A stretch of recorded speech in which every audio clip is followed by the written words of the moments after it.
Out of My Mind, Chapter 24, read by Mahan. It's time. Camera's rolling, someone calls out. In 5, 4, 3, 2. He points at the man at center stage. The moderator, a slim guy with hair that looks like it has been glued into place, brushes a speck off his tuxedo, adjusts his red striped tie, and begins speaking right on cue. "Good evening," he says, with that perfectly modulated voice that announcers seem to be born with. "My name is Charles Kingsley, and I'd like to welcome you to the Whiz Kids Southwest Ohio Regional Competition." Cheers all around. In 2 weeks, the winner of this competition will travel to Washington, D.C. to represent our area at the national championships. More cheers. "We wish the best of luck to all our young competitors." The studio quiets. "The rules are simple," Mr. Kingsley explains. "Teams will be asked 25 questions. Each correct answer from each 4-member team is worth 1 point, so the maximum total team score is 100 points. He pauses so the cameras can show the scoreboard. Then he announces, "The 2 teams with the highest scores from all preliminary rounds will meet for what we call a quiz-off, so point totals are critical. The winner of that final set of quiz questions will be declared our local elementary school level champion and will proceed to the nationals in Washington. The team that emerges as the winner will appear live on national television on Good Morning America the next morning." Cheers and applause. Our first 2 teams to compete tonight will be Woodland Elementary and Spalding Street Elementary. Take your places, ladies and gentlemen. The 4 contestants from Woodland and the other 3 members of our team walk to the testing area, waving for the cameras. Catherine rolls me to my position, makes sure I can easily reach the buttons, then she gives me a quick hug and walks away. "I'd like to take a moment," Mr. Kingsley said, "to introduce a very special participant in our competition tonight. Her name is Melody Brooks." The cameras all point in my direction. The studio lights are incredibly bright and hot. I blink rapidly. I feel damp and sweaty. Although the other contestants will stand, Melanie will be seated as she answers the questions. We've made adjustments to our answer board so that she can access the buttons, but nothing else. I hear she's a fierce competitor. I try to wave, but I figure I look goofy and wobbly, so I pull my hand down. Rose stands next to me, with Connor in the middle and Claire on the far end. "I feel like I'm going to throw up," I hear Claire whisper. "Don't you dare," Connor hisses. "We'll start with the practice round so you can familiarize yourself with our button system. Everybody ready? Which of the following is a mammal? A, cat, B, bird, C, turtle, D, spider." Everybody, including me, pushes A, of course. The screens in front of us light up with the letter A. "Don't you wish all the questions would be that easy?" Mr. Kingsley asks, chuckling. "Yeah, right." "Remember 2 things," he reminds everyone. "First, this is a team competition, and second, this is not a test of speed but of accuracy. Teams get more points if all 4 contestants come up with the correct answer, and the 2 teams with the most points meet for the finals. Are we ready?" "Ready," the 7 contestants on stage answer. I start to hit the word ready on my board, but I decide to concentrate on the contest instead. Round 1 will have 25 questions. Let us begin. Number 1. I tense. Here we go. The average lifespan of an adult mayfly can range from A, 1 minute to 1 hour, B, 30 minutes to 1 day, C, 1 day to 1 week, D, 2 weeks to 1 month. Bing, bing, bing, bing. Everyone hits their buttons. Once the answers are locked in, the readouts are displayed. Everyone on our team answered B. 1 person on the Woodland team answered A. Mr. Kingsley smiled and said, "Woodland has 3 points and Spalding now has 4 with all correct responses. We can do this. I can do this. Bring on the next one." "Number 2, he intones. "The Battle of Lexington and Concord in the American Revolutionary War were fought in what year? A, 1774, B, 1775, C, 1776, D, 1777. That one is a little tricky. I press B, however, so does everyone else. The score is now 7-8. Mr. Kingsley continues. "In literature, the word oxymoron means which of the following? A, a combination of contradictory words, B, the outcome of a sequence of events, C, an implied reference to a literary or historical event, D, a symbolic story or narrative. I am fairly sure the answer is A, but that word could mean big-headed, crippled kid who thinks she can win in a national quiz competition." When the answer is shown on the screen, Connor got it wrong, and so did 2 members of the Woodland team. So the score is now set at Woodland 9, Spalding 11. We're still up, but we have 22 more questions to go. The next question, Mr. Kingsley says, deals with math. Oh crap, I'm dead meat. There are 2,357 paintings in an art museum.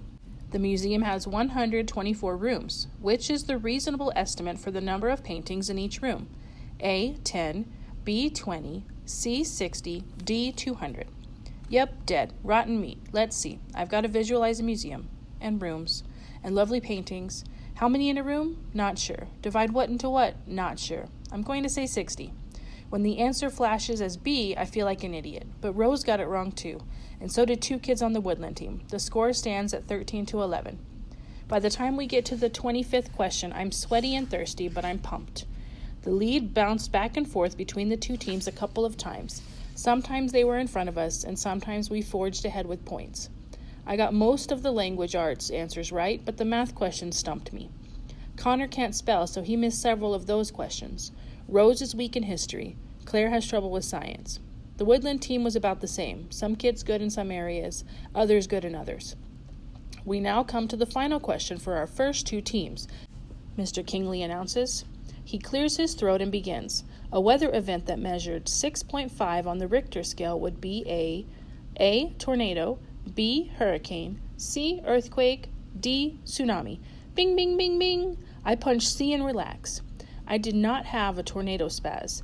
Connor, Rose, and Claire all got the final question correct as well. Two people on the Woodland team answered hurricane instead. When the results are tallied, our team has a total of 81 points. Woodland ends up with 77. Congratulations, Spalding, Mr. Kingsley says with a polished smile. The two highest scoring teams will meet for the final round later tonight. Good luck, and we hope we see you again. Victory for round 1. As the show breaks for a commercial, we are all escorted to a special waiting room in the back. The students from Woodland look really disappointed. That's it for them for the whole competition. All they can do now is watch as the second two teams head to the stage for their session under the lights. Mom, Dad, Penny, Mrs. V, and Catherine are all waiting for me in the back room, hugging me and kissing me like I've won the lottery or something. Catherine does a little happy dance. Dad tells me he filmed the whole thing on his camcorder. You rocked, Melody, Mrs. V shouts. I am so proud of you, sweetie, my mom says. Can I have a Coke? I type as quickly as I can. I feel breathless.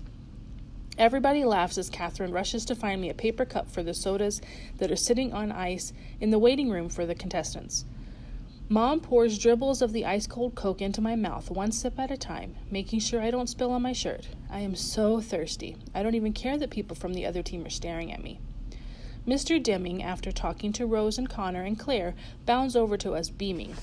This is such a thrill, Melody. You were amazing out there. I'm so proud of our team and extremely proud of you.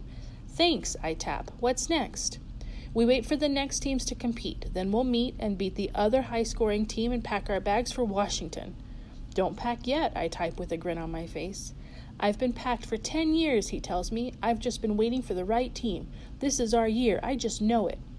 He wanders off to talk to other parents. I never thought about what teachers dream about. I had no idea what a big deal this was for him. Rose comes over and squats down next to Penny. I like your hat, she tells Penny, who is holding Doodle closely and wearing a blue polka-dotted hat with a red feather. Woo see, Penny says gleefully. How's my favorite baby girl? Rose says in her whispery voice. Woo see, Penny repeats. You did really good, Melody, Rose says to me. You too, I type. You think we have a chance for the finals? Yep. And Washington? Yep. And being on Good Morning America? Oh yeah. Claire stays on the other side of the room with her parents, but Connor ambles over and stands next to Rose. You're okay, Melody, he says. You beat me on a couple of those. You rock in math, I tell him. I know, he replies with a grin, but I still can't spell. I hope they don't have any spelling questions in the finals. I gotta go to the bathroom, Rose says suddenly. I am so nervous about the finals. She hurries out. I know what she means. Butterflies, moths, giant bumblebees flutter inside me. When we were on camera, it felt like it took 1,000,000 years to complete our round, but in just a few minutes, the second set of contestants come back to the waiting room. The school with the little crowns won round 2 with 79 points. Then, within another half hour, Edison Elementary clinches the third round with a score of 80. Finally, a school called Perry Valley wins the fourth round with 82 points, just 1 point more than us. I watched them, Mrs. V tells me, when they troop back into the room, excited and victorious. They're really good. Should we worry? I ask. Of course not. Our team is the best because they have a secret weapon. You. Suddenly there is a rush of activity in the room as stagehands come in to get us. Perry Valley and Spalding Street, we need you back on camera for the finals. You are our 2 top-scoring schools. Congratulations. We hurry back to our places. The lights seem brighter this time. Mr. Kingsley returns to his position, gets his microphone adjusted by the stage crew, and shouts, "Welcome back, ladies and gentlemen, to the final round of our regional Whiz Kids competition. The winners of this round will represent us all in Washington, D.C. in just 2 weeks. All members of the winning team, along with their chaperones, will receive an all-expenses-paid trip to our nation's capital, 3 nights in a hotel, and tours of the city." "Trophy, trophy," someone yells. "Oh, the famous Whiz Kids Championship Award. The winning team in Washington gets to take home that huge golden trophy. They receive a guest appearance on Good Morning America, and their school will receive a check for $2,000 to be used for academic endeavors." Lots of whoops at that. "Let us begin. Teams, are you ready?" "Ready," they all reply. I am ready too.